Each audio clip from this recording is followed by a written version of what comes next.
Dope Sports Talk worldwide with some news from the NBA. So y'all check this out. Well, let's get straight to what I'm talking about here.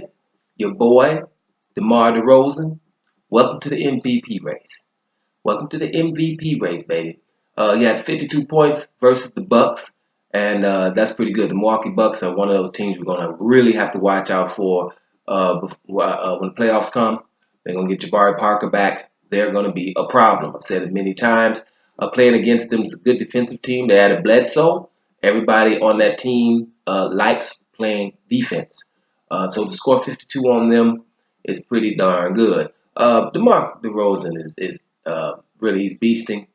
You know, we know he had one of the better, or not, don't say one of the better, probably one of the best mid-range games, right? Finding his shot in the mid-range in the league. You know, last year he didn't even take really threes. Now he's extended his game now to where he can make three-point shots. So that just makes him a little bit more dangerous. And the reason why I say that the dude is in the MVP race right now is because the Toronto Raptors are second in the East, not far behind Boston Celtics.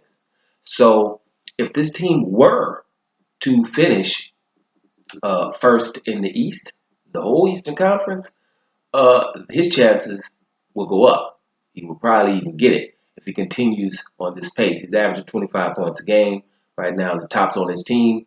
Always, Lowry is also in the mix. I mean, he's averaging 27 and 7. It's not bad. But DeMar DeRozan is the top scorer, and I think he would probably get the nod if they do make that first seed. We know when we talk an MVP race, we know the main players in the MVP race has to be Antetokounmpo, LeBron James, and of course the Beard himself, James Harden, who I was like to mention is out for 2 weeks right now in Houston.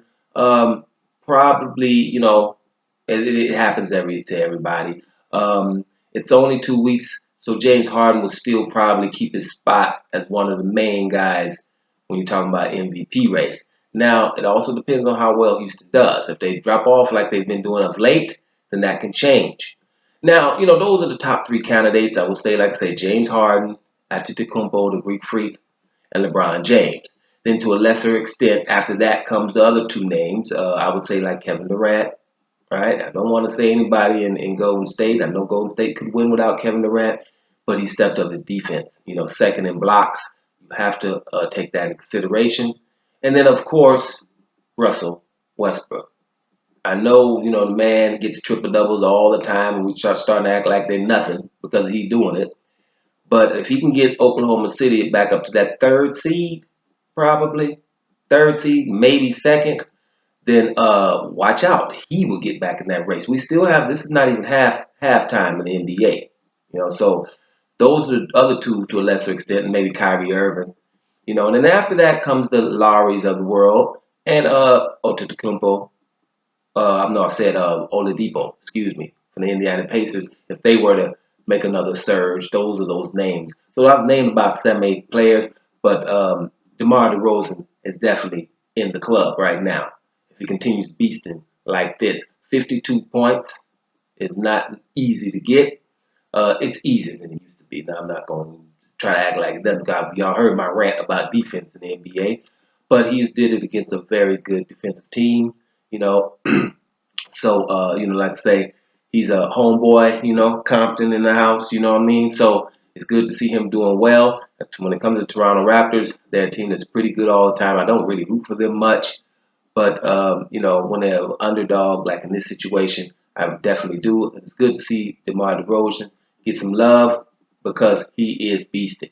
So let's keep an eye on him. Dome Sports Talk worldwide. And I'm about to hear y'all.